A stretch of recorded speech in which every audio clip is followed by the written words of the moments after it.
নমস্কার, আরও একটি নতুন রেসিপির সাথে তানিয়াস রান্নাঘরে আপনাদের স্বাগত জানাই। আমার আজকের রেসিপি ইডলি, তার সাথে চাটনি। ইডলির সাথে নারকেলের চাটনি বা টমেটোর চাটনি না হলে কিন্তু ইডলি সম্পূর্ণ হয় না। আর সাম্বার ডাল থাকলে তো কোনো কথাই হবে না, ইডলি তাহলে খুবই ভালো লাগে খেতে। আর এই নারকেলের চাটনি বা টমেটোর চাটনির মধ্যে এই টমেটোর চাটনিটা একবার করে খেয়ে দেখবেন, ইডলি খেতে কিন্তু বেশ ভালো লাগে। আর ইডলিগুলো কতটা নরম হয়েছে, কতটা সুন্দর হয়েছে দেখুন। তাহলে চলুন রেসিপিটা দেখে নেওয়া যাক। ইডলি তৈরি করার জন্য এখানে আমি নিচ্ছি 2 বাটি সেদ্ধ চাল, ওই একই বাটির 1 বাটি বিউলি বা কলাইয়ের ডাল, আর নিচে হাফ চামচ মেথি। ভালো করে জল দিয়ে কয়েকবার ধুয়ে নেব। খুব ভালো করে ধুয়ে নিলাম। এবার জল দিয়ে ভিজিয়ে রেখে দিচ্ছি 4 থেকে 5 ঘন্টার জন্যে। 4 ঘন্টা হয়ে গেছে, চাল ডালটা খুব ভালো মতো ভিজে গেছে। এবার একটা মিক্সিং জারের মধ্যে জল সমেত চাল আর ডালটা আমি নিয়ে নিলাম। খুব মিহি করে একটা পেস্ট তৈরি করে নিতে হবে। খেয়াল রাখতে হবে যাতে এর মধ্যে কোনো দানা না থাকে। পেস্টটা তৈরি করে নেওয়া হয়ে গেছে। দেখে আপনারা বুঝতেই পাচ্ছেন কতটা মিহি করে তৈরি করা হয়েছে। এবার 1.5 থেকে 2 মিনিট সময় নিয়ে খুব ভালো করে ফেটিয়ে নিতে হবে। যত ভালো করে ফেটিয়ে নিতে পারবেন ইডলি কিন্তু তত ভালো হবে। ফেটিয়ে নেওয়া হয়ে গেছে। এবার ঢাকা দিয়ে সারা রাতের জন্য আমি রান্নাঘরে রেখে দিচ্ছি।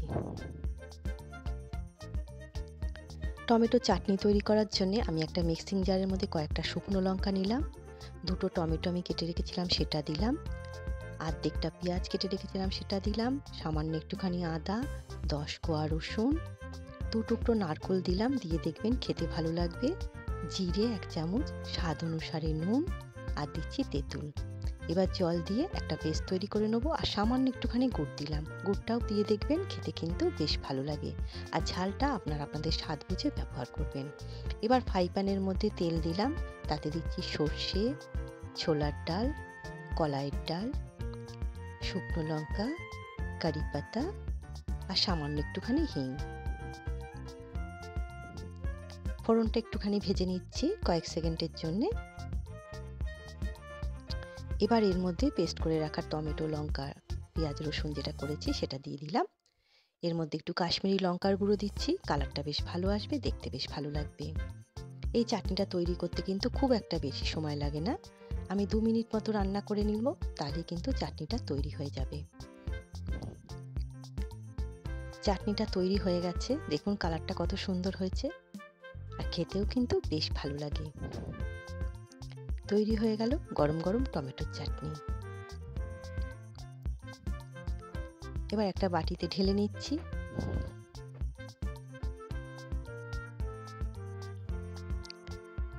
চাটনি আমাদের রেডি। এবার আমরা ইডলি তৈরি করব। দেখুন কতটা সুন্দর হয়েছে।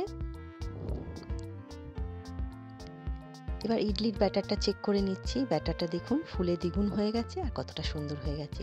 ইডলিটা কিন্তু খুব নরম হবে, ব্যাটারটা কিন্তু দেখে বোঝাই যাচ্ছে। ব্যাটার সুন্দর হলে কিন্তু ইডলি বা ধোসা তৈরি করতেও খুব সুবিধে হয়, আর খেতে কিন্তু বেশ ভালো লাগে। এবার আমি একটা বাটির মধ্যে খানিকটা ব্যাটার তুলে নিচ্ছি। এখন আমি যতটা পরিমাণে ইডলি তৈরি করব একটা বাটিতে তুলে নিচ্ছি।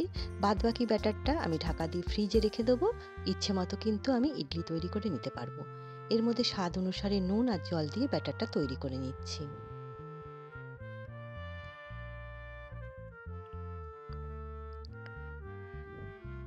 দেখুন ব্যাটারটা ঠিক এরকম হবে। ব্যাটার আমাদের রেডি হয়ে গেল। এবার গ্যাস ওভেন অন করে আমি একটা কড়াইয়ে জল দিয়েছি, তাতে 1 টুকরো লেবু দিলাম, তাতে কড়াইটা কালো হবে না। এবার একটা ইডলি স্ট্যান্ড নিয়েছি, তাতে আমি তেল দিচ্ছি, দিয়ে তেলটা ব্রাশ করে নেব। আপনারা চাইলে কিন্তু বাড়ির যে কোনো বাটিতেই ইডলি ভাপিয়ে নিতে পারেন।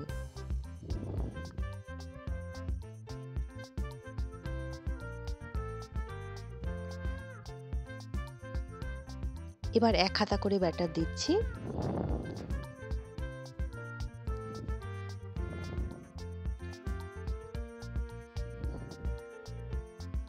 জলটা গরম হয়ে গেছে। এবার আমি এর মধ্যে ইডলি স্ট্যান্ডটা বসিয়ে দিলাম, দিয়ে ঢাকা দিয়ে মিডিয়াম আঁচে 10 থেকে 12 মিনিট ইডলিগুলো ভাপিয়ে নেব। 12 মিনিট হয়ে গেছে, ইডলিটা কিন্তু তৈরি হয়ে গেছে। তবু আমি একবার চেক করে নিচ্ছি। দেখুন ইডলিটা কিন্তু খুব ভালো মতো তৈরি হয়ে গেছে। নামিয়ে একটুখানি ঠান্ডা করে নিলাম। এবার জলের মধ্যে একটা চামচ এইভাবে ডুবিয়ে খুব সহজে কিন্তু ইডলি তুলে নেওয়া যায়। দেখুন কতটা সহজে ইডলিগুলো উঠে আসছে। একবার এই পদ্ধতিটা ট্রাই করে দেখবেন, আপনাদের কিন্তু ভালো লাগতে পারে। তৈরি হয়ে গেল নরম তুলতুলে ইডলি। ভিডিওটা দেখে যদি আপনাদের ভালো লাগে তাহলে অবশ্যই লাইক, কমেন্ট, শেয়ার আর সাবস্ক্রাইব করবেন। যে সকল বন্ধুরা ফেসবুক থেকে দেখছেন পেজটিকে ফলো করবেন। আজ তবে এই পর্যন্তই, দেখা হবে পরের একটি নতুন রেসিপির সাথে। সবাই সুস্থ থাকবেন, ভালো থাকবেন।